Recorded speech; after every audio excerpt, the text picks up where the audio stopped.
और अब चलिए बात होली की हो रही है, क्योंकि अब तो होली का सुरूर छा चुका है। शुक्रवार को होली है, लेकिन होली से पहले ही बिहार में सियासत की अजीब फितरत दिख रही है। सब कुछ गड़बड़ दिख रहा है। ना कोई गठबंधन में शांति दिखी, ना एकता का संदेशा नजर आया। कह सकते हैं कि होली के एक हफ्ते पहले से जैसे सब नेता लोग होली की खुमारी में डूब गए थे। सबको बयानबाजी का नशा चढ़ा था। जो जिसको मन में आए वो बोले जा रहा था, जिसको मन करे उसे प्रणाम कर रहा था, उसके पैर छू रहा था। कभी कोई किसी को एक्स्ट्रा सम्मान दे रहा था, तो कभी उसी शख्स पर महिलाओं तक के अपमान के आरोप लगा रहा था। और ये सब करते करते होली आ ही गई। एक तरीके से बिहार के राजनीतिक गलियारे में इस बार होली की खुमारी थोड़ी लंबी खिंच गई। और उसी खुमारी में जो बयानबाजी का दौर चला, उसी पर देखिए ये हमारी स्पेशल रिपोर्ट। अब तो हमको नीतीश जी पे तरस आता है, दया आती है। आप उस पटिया में हैं, इसके हस्बैंड टूट गए तो अपना वाइफ को बना दिया। महिलाओं के लिए कोई काम हुआ था? अब कितना ज्यादा महिलाओं के लिए हम लोगों ने काम किया। ये सब कोई महिला को किया था? हमको लगता है कि अब नीतीश कुमार जी को खुद से इस्तीफा दे करके जो है दे देना चाहिए। बिहार से देश भर से मुसलमानों को भगाने का काम करेंगे, राज कहीं बनाने का काम करेंगे। आज उनकी जुबान क्यों बंद है? जुबान क्यों नहीं खुल रहा है? धर्मनिरपेक्षता के नाम पर इस्लामीकरण और जिहादीकरण इस बिहार राज्य में नहीं चलेगा। बिहार की राजनीति में बयानबाजी की होड़ लगी है। बयानों के इस बौछार की शुरुआत होली से पहले हुई और ये होली चुनाव के पहले वाली है, लिहाजा इसमें खुमारी भी है और चुनाव की तैयारी भी। इसी तैयारी के मद्देनजर नेताओं की जुबान से कभी मीठी गोली तो कभी निकल रही है जहरीली बोली। और बयानबाजी के इस खुमार में हर कोई बोल रहा है, जो सामने आ रहा है उसी पर हमला किए जा रहा है। कोई किसी को नहीं छोड़ रहा। अपने गठबंधन को तो छोड़िए, अपनी पार्टी तक के नेताओं को बख्शा नहीं जा रहा है। 52 जुमा एक होली वाली सियासत जो यूपी से बिहार पहुंची, इस पर यहाँ भी खूब हंगामा हुआ। इस पर जेडीयू बीजेपी नहीं बल्कि जेडीयू के नेताओं में भी एका नजर नहीं आ रहा। प्रशासन से आपने बात किया है क्या? से हम लोगों ने तरकीब निकाला है कि 12:30 से 2 बजे के बीच में थोड़ा होली को रोका जाए, मतलब बीच में 2 घंटा का ब्रेक होना चाहिए, क्योंकि देखिए जुम्मा का टाइम तो जो है आगे जा नहीं सकता है। इसीलिए जैसे हम लोग भी जो है रमजान में अगर मुहर्रम पड़ गया है तो हम लोग ने टाइम टेबल थोड़ा चेंज किया है। बस सभी लोग से आग्रह यही रहेगा कि 12:30 से 2 बजे के बीच थोड़ा सा होली का कार्यक्रम जो है मस्जिद और जहाँ पे नमाज पढ़ने जाते हैं लोग से थोड़ा दूरी बना के अपना नहीं रखते हैं। गलत बयान, इस तरह का बयान सामाजिक सौहार्द को बिगाड़ने वाला। होली के दिन आप होली बंद कर दीजिए, ये कर दीजिए, सब गलत बयान। प्रेम भाईचारा के साथ बिहार चलता है। सब लोगों को, सभी जाति धर्म के लोगों को साथ लेकर हमारे नेता का नारा है, पूरा बिहार मेरा परिवार और न्याय के साथ विकास। तो किसी के साथ अन्याय ना हो, किसी के साथ इस तरह का तो विदंगड़ा देने वाला बयान है ना, सिर्फ मीडिया में चाहने के लिए। जेडीयू की आप कार्रवाई वो गलत है। सब बयान से हम लोग तफरका नहीं रखते। पार्टी के स्तर पर कार्रवाई ऐसे लोगों पर करना चाहिए। नहीं, जेडीयू की है कि नहीं है, कहाँ है? अब तो ज्वाइन किया था, पता नहीं। ऐसे लोगों के साथ तो पार्टी को निकाल ही देना चाहिए। उमेश गलत बयान है। होली और जुमे की नमाज वाली सियासत की तरह एक और औरंगजेब का मुद्दा भी रहा, जो दूसरे राज्य से बिहार पहुंचा।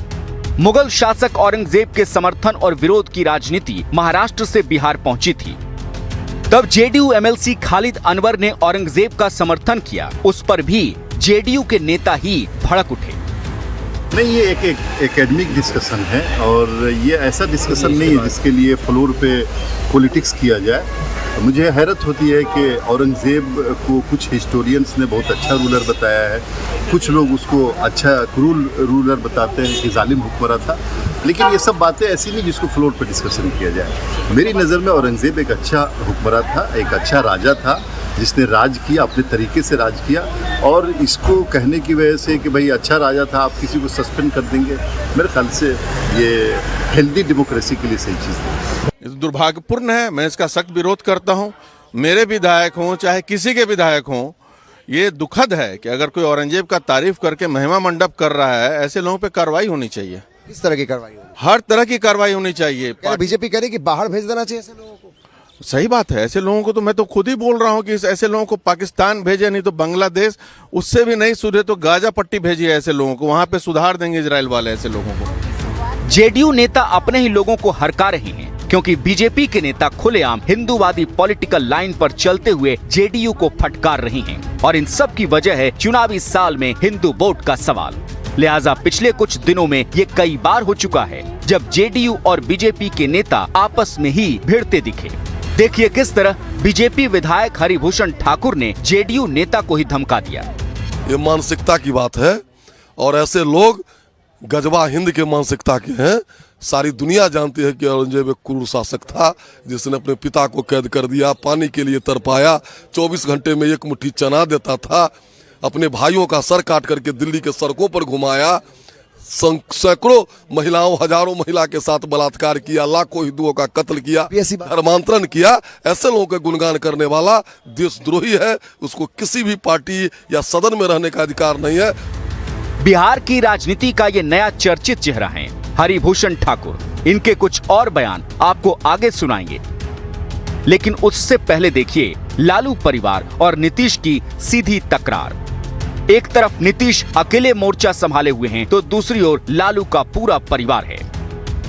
साल के अंत में विधानसभा चुनाव होने हैं और उससे पहले होली का माहौल है, जिसमें प्रदेश के नेताओं पर जुबानी रंग सिर चढ़कर बोल रहा है। एनडीए के नेताओं की जुबानी जंग के बाद देखिए विपक्ष और पक्ष के बीच की भिड़ंत। राजनीति में बयानों के वीर बनने की जैसे होड़ लगी है। इसमें युवा से बड़े बुजुर्ग हर नेता जुटे हैं। आरजेडी से तेजस्वी यादव ने नीतीश पर सियासी तीर छोड़े तो मां राबड़ी देवी ने भी नीतीश पर हमला करने में कसर नहीं छोड़ी। जेडीयू से खुद नीतीश कुमार जवाब देने में लगे रहे और निशाने पर युवा तेजस्वी ही नहीं, लालू और राबड़ी देवी भी रही। विधान परिषद के भीतर एक हफ्ते में दूसरी बार नीतीश और राबड़ी देवी में तीखी नोक झोंक देखने को मिली।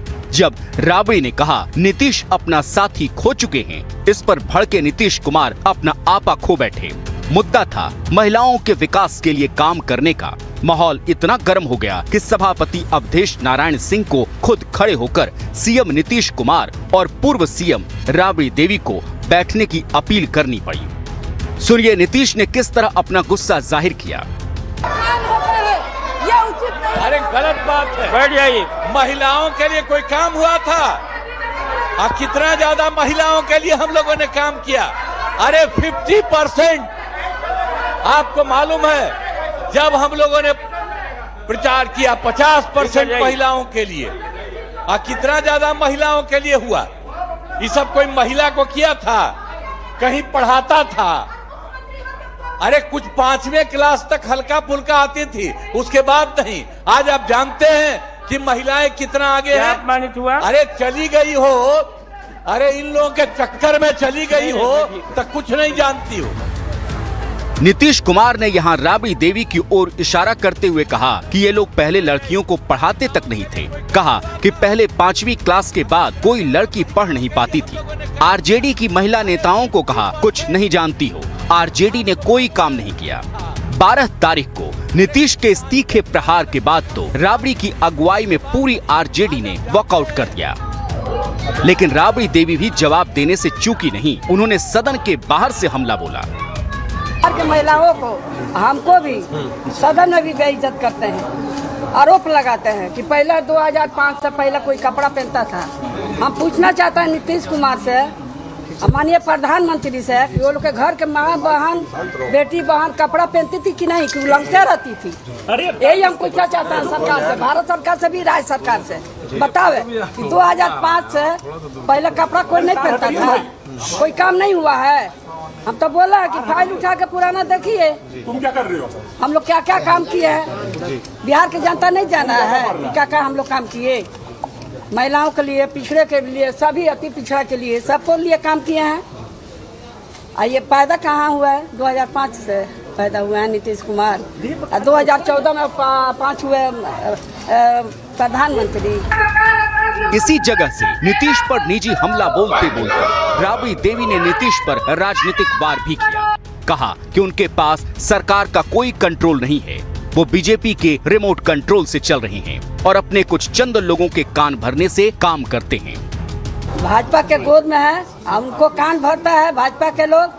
और जो इनका पार्टी में है 3-4 आदमी, ललन सिंह है, संजय झा है, विजय चौधरी जी है, अशोक चौधरी हैं, यही लोग है कान में फूंकते रहता है, भड़काते रहता है। उनको बेइज्जत अपने लोग करता है, उनका पार्टी के लोग बेइज्जत करता है कि ऐसा बात बोलिए, वही लोग सिखाता है।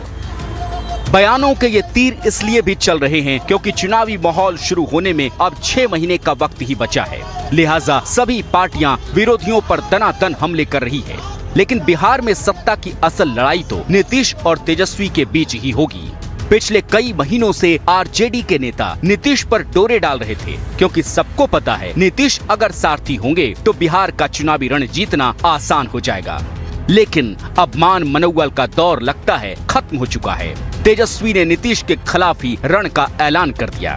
कोई ऑफर नहीं दिया जा रहा, बकवास मत कीजिए, कोई ऑथराइज नहीं है लालू जी, और हमारे अलावा कोई ऑथराइज नहीं है, कोई ऑफर नहीं दिया जाएगा। कोई ऑफर नहीं दिया जा रहा, बकवास मत कीजिए, कोई ऑथराइज नहीं है लालू जी, और हमारे अलावा कोई ऑथराइज नहीं है, कोई ऑफर नहीं दिया जाएगा। बिहार की राजनीति में चाचा भतीजा कहलाने वाले नीतीश तेजस्वी के बीच कड़वाहट बढ़ने की शुरुआत 7 तारीख से हुई, जब विधान परिषद में नीतीश कुमार ने राबड़ी देवी पर गुस्से में बयान दिया, जिसमें नीतीश पर राबड़ी देवी के खिलाफ तू तड़ाक की भाषा के इस्तेमाल के आरोप भी लगे। इस पर खूब बवाल मच गया। तब नीतीश कुमार अचानक गुस्से से भर गए, सीट से खड़े होकर लालू परिवार पर जबरदस्त हमला बोले। अंतरराष्ट्रीय काम किया गया हम लोग की सरकार में, कुछ मालूम है? आप उस पटिया में हैं, इसके हस्बैंड टूट गए तो अपना वाइफ को बना दिया। अरे ये सब कोई मतलब है जी? जो हुआ है आई लोग भी बनी हुई तो कोई महिला के लिए की है? ये सारा का सारा काम महिलाओं के लिए कितना हुआ है मालूम है? एक एक बात हमने बता दिया। आप महिला को कोई दिक्कत नहीं है, एक एक तरह से कुछ नहीं जानती हो। अरे यही लोग बना दिया है तो तू लोग का कौन महिला का है? हालांकि जेडीयू ने इन आरोपों का खंडन भी किया कि नीतीश का हमला राबड़ी देवी पर नहीं था, लेकिन इसी के बाद लगता है आरजेडी और जेडीयू में गलतफहमियां या कहें दूरियां इस कदर बढ़ गई कि अब नजदीक आने की गुंजाइश खत्म हो गई दिखती है।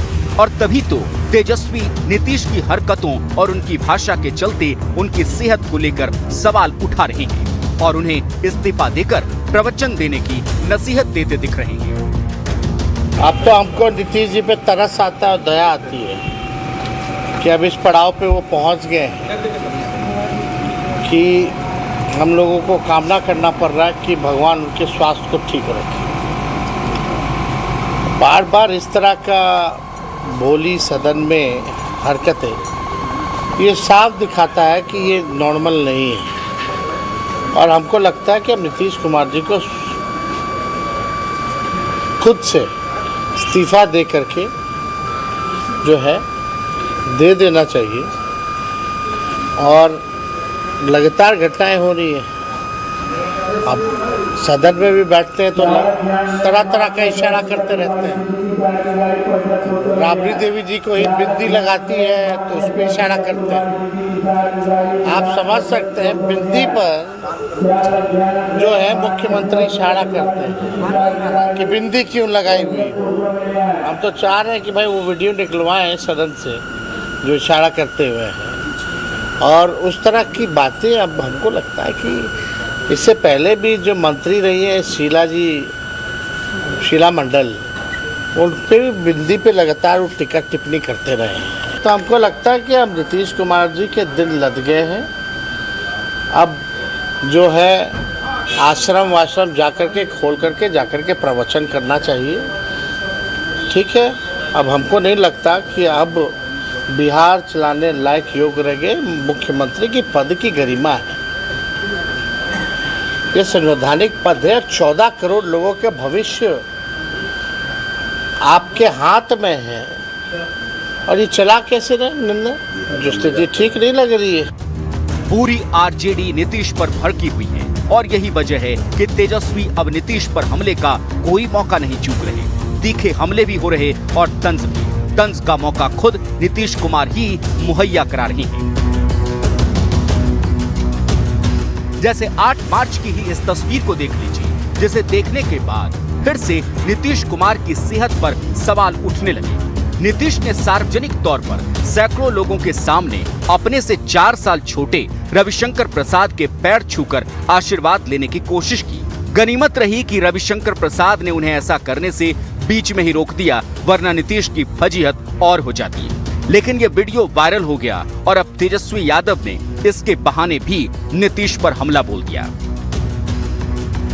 नीतीश कुमार जी अब अचेत अवस्था में चले गए, अब योग नहीं रह गए। जिस तरीके की भाषा में गिरावट दिन प्रतिदिन हो रही है, कब किसका पैर पकड़ ले, अब बाकी रह गए सम्राट चौधरी का पैर पकड़ना और विजय सिन्हा का पैर पकड़ना। अब तो कब किसका पैर पकड़ ले मुख्यमंत्री, क्या शोभा देता है? जो मुख्यमंत्री होता है, राज्य का लीडर होता है, एक पद की गरिमा होती है। कभी किसी अधिकारी के सामने गिड़गिड़ाते हैं, हाथ जोड़ते हैं, मोदी जी का पैर पकड़ते हैं अपने कम उम्र के लोगों को। आप सब लोग जानते हैं, लेकिन ये साबित हो गया भाजपा के साथ साथ नीतीश कुमार जी आरक्षण खोर और आरक्षण चोर हो चुके हैं। लेकिन होली से पहले बयानबाजी के दौर में बिहार की राजनीति ने एक नया उभरता चेहरा देखा। उभरने से मतलब हर बार युवा ही नहीं होता, ये नेता बुजुर्ग हैं। नाम है हरिभूषण ठाकुर। नेता नगरी में लंबा वक्त गुजारने के बाद भी कोई पहचान न मिलता देख इन्होंने भी लोकप्रियता हासिल करने का सस्ता वाला फॉर्मूला अपनाया। हिंदू, मुसलमान, माई का लाल और देशद्रोही जैसे शब्दों का इस्तेमाल किया। फिर क्या था, 6 दिनों के अंदर 3 मुद्दों के सहारे ऐसे लोकप्रिय हुए जैसे 6-7 और दिनों में गिरिराज सिंह से भी बड़े नेता बन जाएंगे।